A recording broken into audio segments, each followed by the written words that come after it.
Hello, how are you? מה קורה החיים שלי? תעשו רעש. Sorry. What up? Diaspora Jews. How are you guys? How are you?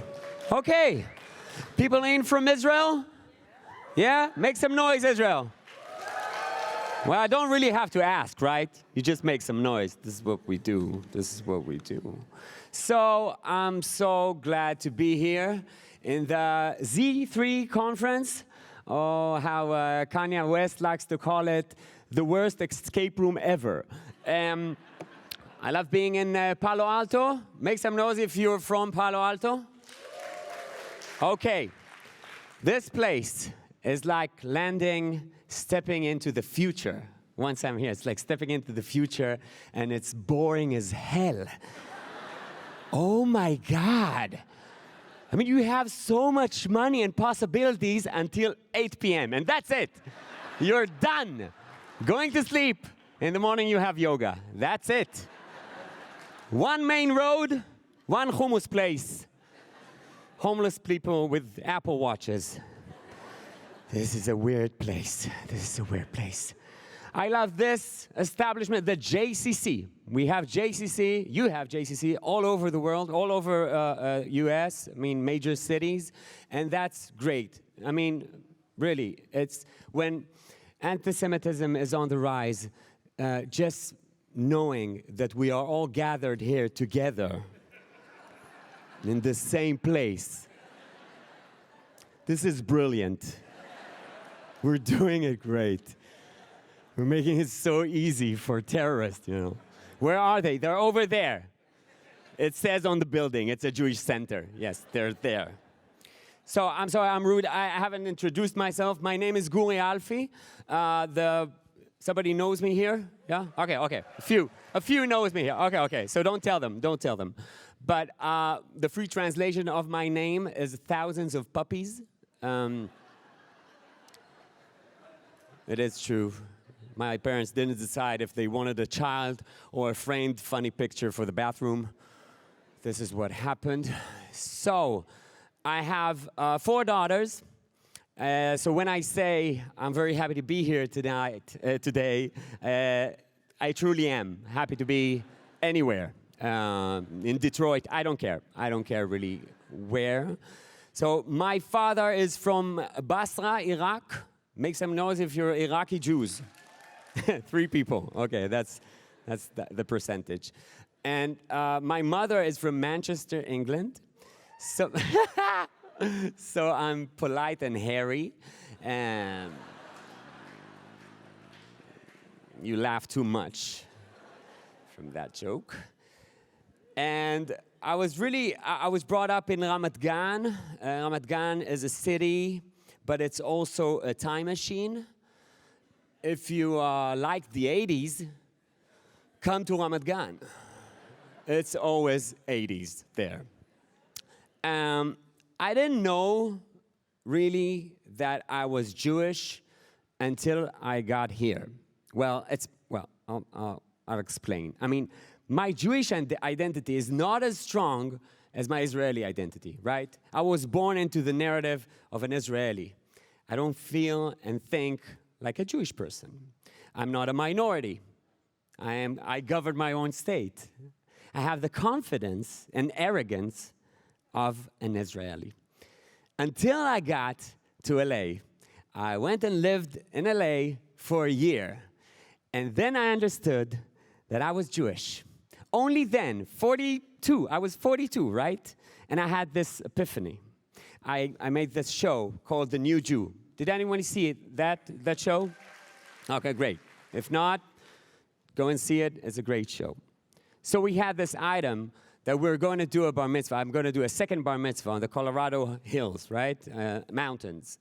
And I thought it would be funny because I'm a comedian, so I say about everything, okay, this is a good approach. I can make some funny notes about that. And the rabbi was Rabbi Jamie. She's the adventure rabbi. Do you know the adventure rabbi? Yeah, okay. So she's great. And I went up there on the Colorado mountains, and I did my second bar mitzvah. And right then, when I wanted to do, I had a lot of jokes about that. and I had this moment of epiphany. I mean, do you remember Ratatouille? Do you remember that movie? Right. So I dubbed Ratatouille in the Israeli version, right? And there's a part there about Ego. Ego is this food critic that comes in there, and he's eating the ratatouille that the rat made, okay?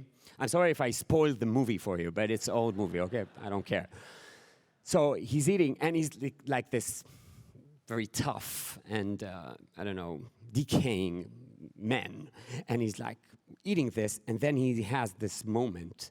He goes back in time, and he has this tunnel vision when his mother made him this ratatouille. So I was there, right, on the mountains in Colorado with this rabbi, adventure rabbi, and I'm reading my parasha from the bar mitzvah, and I had this moment. And I'm so skeptical and I'm so cynical, and I never thought I will have that moment. But it happened. I mean, in that moment, I understood that my narrative as an Israeli is so short. I mean, it's like 70-something years old.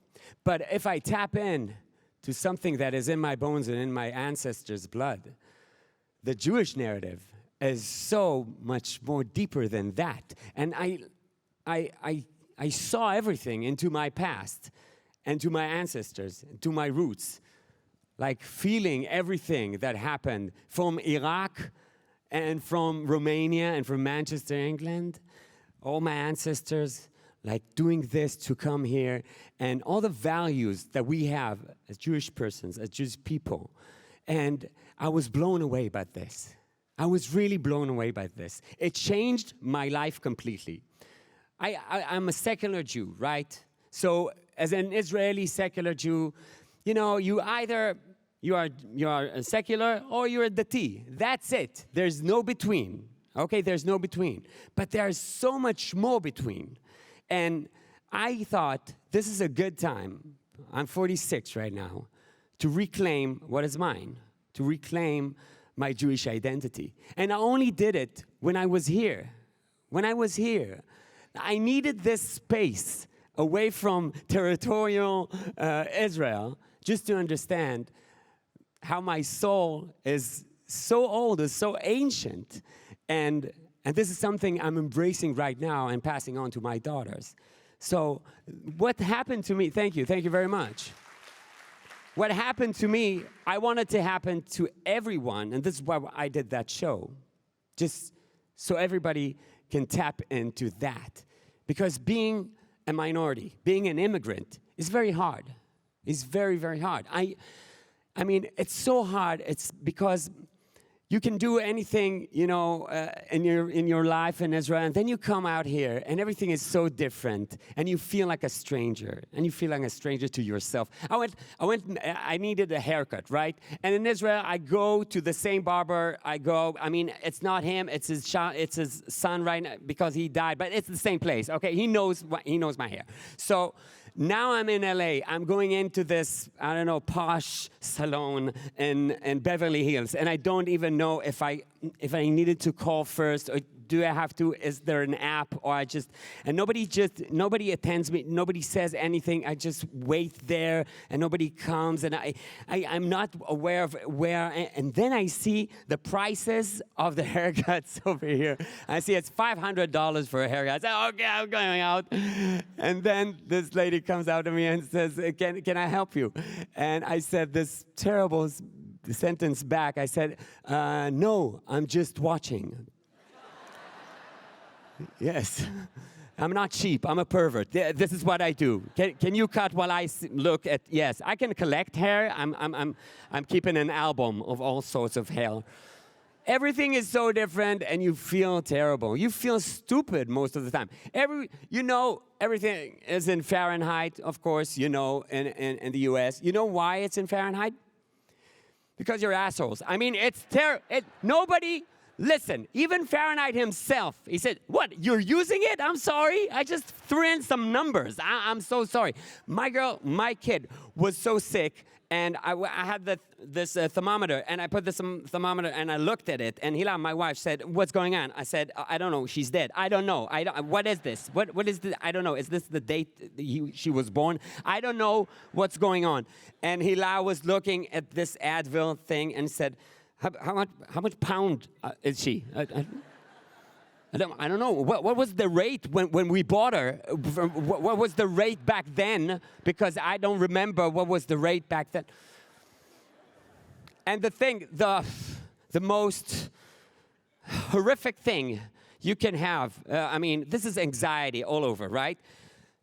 For an Israeli in LA, is turning left with your car. This is something that is so against my, upbringing, because you come to the intersection, and then you stand there, and then, with your car, right? And then they say, "Okay, it's green, don't go yet." I say, "Okay."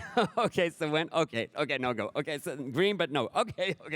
And now, you roll slowly into the intersection. This is the rules, right? And now you're in the middle of the intersection.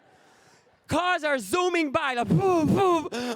You're stressing out. You're sweating your ass, right? And then say, "Red, go." What? What's going on? What is going on?